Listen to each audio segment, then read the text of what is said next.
आदाब नाजरीन, IND today news में आपका खैर मकदम करते हैं। आइए देखते हैं ये तफसीलात। देखिए, शिवसेना का सामना का जो अखबार है वो जो है हमेशा एक पोपट मास्टर है, और पोपट मास्टर ने लिखा था कि हम अकेले लड़ेंगे। पोपट मास्टर ने लिखा था कि हम मोदी को हराएंगे। तो पोपट ने कुलाटी मारकर मोदी के साथ चले गए। तो अब हम इन पोपट मास्टरों को उनको ज्ञान दे रहे हैं। हम ज्ञान दे रहे हैं। ज्ञान ये दे रहे हैं कि उनको जो है सुप्रीम कोर्ट का प्रिवेसी का जजमेंट पढ़ना चाहिए। पढ़ते नहीं है ना ये लोग। उनको 377 सुप्रीम कोर्ट ने निकाल दिया, वो पढ़ना चाहिए। अगर वो समझ में आ गया उनको, तो उनको मालूम होगा कि चॉइस, कैपिटल लेटर्स में कह रहा हूँ शिवसेना के लिए, CHOICE, चॉइस अब हमारे संविधान में एक फंडामेंटल राइट है। फंडामेंटल राइट है। आप जीन्स पहने, आप बुर्खा पहने, नकाब पहने, घूंघट पहने, आप कुछ ना पहने, ये समझने की जरूरत है।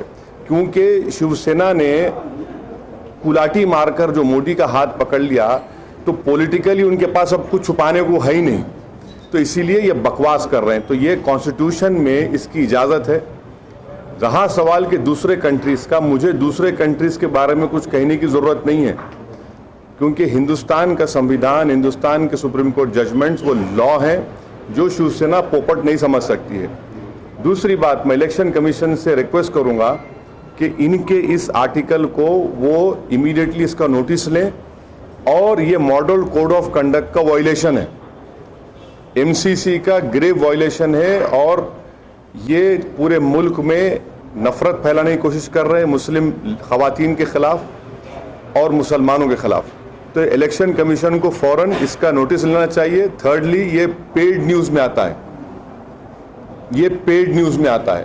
तो ये तीन चीज़ों का ये ग्रेव वायलेशन है। एक तो इनको समझ में नहीं आता कॉन्स्टिट्यूशन, इनको जैसा ही कॉन्स्टिट्यूशन बोलते हैं इनको लगता है कि कोई इनके सामने कोई खतरनाक शेर आ चुका है। तो हम इनको समझा रहे हैं कि भैया, चॉइस जो है ना वो अब कॉन्स्टिट्यूशन में फंडामेंटल राइट है। कोई भी कपड़ा पहन सकता है। ये वही लोग हैं जो कल तक कह रहे थे कि लेडीज जीन्स नहीं पहनना। आप हमारे मुल्क में हमारे लेडीज घूंघट ही पहनती है, वो भी निकाल देंगे क्या? अरे तुम समझो हिंदुस्तान को। हिंदुस्तान एक प्लूरल कंट्री है, और आपका ये हिंदुत्व आप सब पे इम्पोज नहीं कर सकते। हाँ बिल्कुल, इलेक्शन कमीशन ने, हाँ हम इलेक्शन, देखिए हम इलेक्शन कमीशन से रिक्वेस्ट कर रहे हैं कि इनका ये जो अखबार का आर्टिकल है, ये मॉडल कोड ऑफ कंडक्ट का क्लियर ब्लेटेंट वायलेशन है।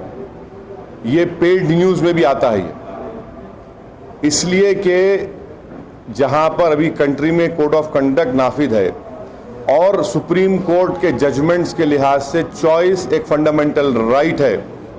आप उसको किसी से छीन नहीं सकते। आप, ये एक ह्यूमन राइट्स का इशू भी है। और ये वही लोग हैं जो कल तक हमारे बच्चियों को जीन्स पहनने पर मारपीट करते थे। अब क्या ये लोग डिसाइड करेंगे कौन क्या कपड़ा पहनेगा, कौन क्या कपड़ा नहीं पहनेगा? कल बोलेंगे नहीं, अब आप जो है दाढ़ी चेहरे पे ठीक नहीं है, टोपी मत पहनिए। अरे ये कहाँ लेकर जाएंगे हिंदुस्तान को?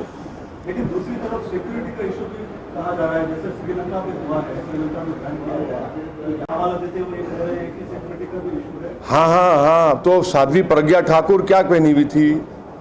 लेफ्टिनेंट कर्नल पुरोहित क्या पहने हुए थे? देवेंद्र उपाध्याय क्या पहने हुए थे? अजमेर ब्लास्ट में देवेंद्र गुप्ता क्या पहने हुए थे? वो क्या शेरवानी पहने हुए थे?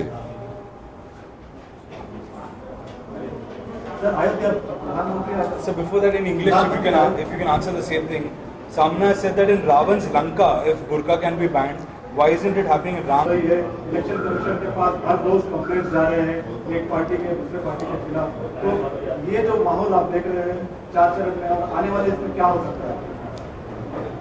माहौल तो मोदी के खिलाफ है।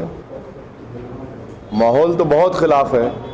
इतना खिलाफ है कि बिहार में मोदी नारे लगा रहे थे जय जय के, और नीतीश कुमार बोल रहे नहीं, मैं नहीं बोलूंगा। नीतीश कुमार पे सन्नाटा तारी हो गया। अब आप लोगों से मेरी शिकायत यह है कि क्या आप नीतीश कुमार को एंटी नेशनल बोलेंगे? क्या बीजेपी के लोग बोलेंगे कि भारत में रहना है तो ये बोलना पड़ेगा? नीतीश को बोलिए ना। ओवैसी को तो रोज बोलते हैं, हमको तो आदत पड़ चुकी है, जब तक हम सुने हमको नींद भी नहीं आती। अब नीतीश कुमार मोदी के डाइस पर बैठे हैं, सब लोग पुकार रहे हैं जय जय, और नीतीश जो है खामोश बैठे हैं। वो ये सोच रहे थे कि वो यही सोच रहे थे होंगे भाई क्या हो रहा है। तो नीतीश से पूछिए, अब ये माहौल है, माहौल खुद डाइस पे बता रहा है। देश का माहौल जो है वो नीतीश कुमार की सन्नाटे से, खामोशी से बता रहा है। सर पीएम मोदी में है आज, हाँ, तो उस विजिट को क्या राम मंदिर का मुद्दा बनाने की कोशिश करेंगे? कितना फायदा हो सकता है बीजेपी को आपके? अगर उठाएंगे तो फिर वायलेशन है कोड ऑफ कंडक्ट का। Sir, adding to that, हाँ, sir, he started with saying Purushottam Sri Ram and ended with Jai Sri Ram chants and vowed to protect Astha हाँ. today in his speech in Ayodhya. So I would again request the Election Commission. The Prime Minister of India has taken a vow to protect the Astha. He should have said that as a Prime Minister I will protect constitutional morality. I will protect Baba Saheb Ambedkar's constitution.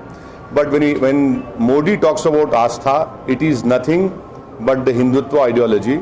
This is again a violation of model code of conduct. The Prime Minister of the country has stooped down to such a level that he has no vikas to show. He has nothing to show as far as employment is concerned. He brought disaster in the name of demonetization.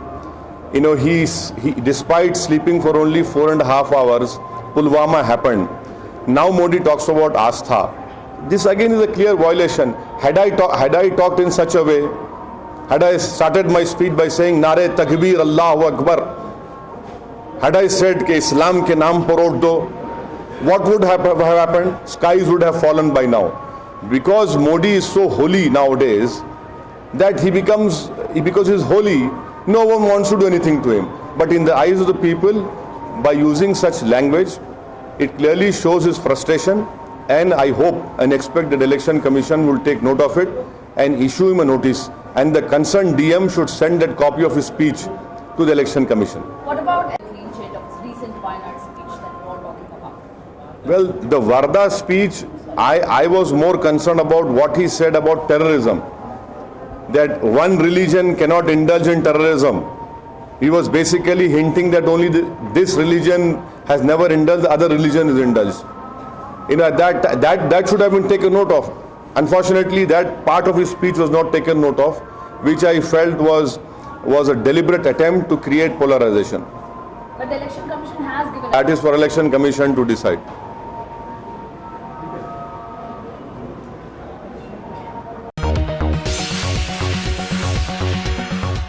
Ghazi kidney centre and multi speciality hospital, गुर्दे और बवासीर के इलाज का 40 साल मशहूर hospital, जहां हजारों पेशेंट्स क्योर हो चुके हैं। Doctor Husaini international national award winner और दूसरे डॉक्टर्स और लेडी डॉक्टर्स की जेर खिदमत गुर्दे के तमाम अमराज का मुकम्मल ट्रीटमेंट किया जा रहा है। गुर्दे फेल हो चुके हों, डायलिसिस करवा रहे हों, याद रखिए डायलिसिस कोई इलाज नहीं, इससे 1% भी गुर्दे रिकवर नहीं होते। हाँ, डायलिसिस टेम्पररी रिलीफ दे सकता है, लेकिन हमारे ट्रीटमेंट से गुर्दे फिर से फंक्शन में आ सकते हैं। गुर्दे श्रिंक हो गए हों या सिस्ट हो, गुर्दे की पथरी हो, कैसी भी गुर्दे की तकलीफ हो, या पाइल्स यानी बवासीर, चाहे ब्लीडिंग हो या कोम, बगैर ऑपरेशन मुकम्मल क्योर ट्रीटमेंट का एक ही center, Ghazi kidney center, DLRL main road, opposite Vikas high school, Chandrayan Gutta, Hyderabad. Cell 9966930824 या 9391326261। अगर आपने हमारे चैनल को सब्सक्राइब नहीं किया है तो आपको यहाँ सब्सक्राइब बटन दिख रहा है, उसे क्लिक करिए और सब्सक्राइब कीजिए, और साथ ही साथ बेल आइकॉन को भी क्लिक करिएगा, जिससे कि आपको ताज़ा अपडेट मिलते रहें।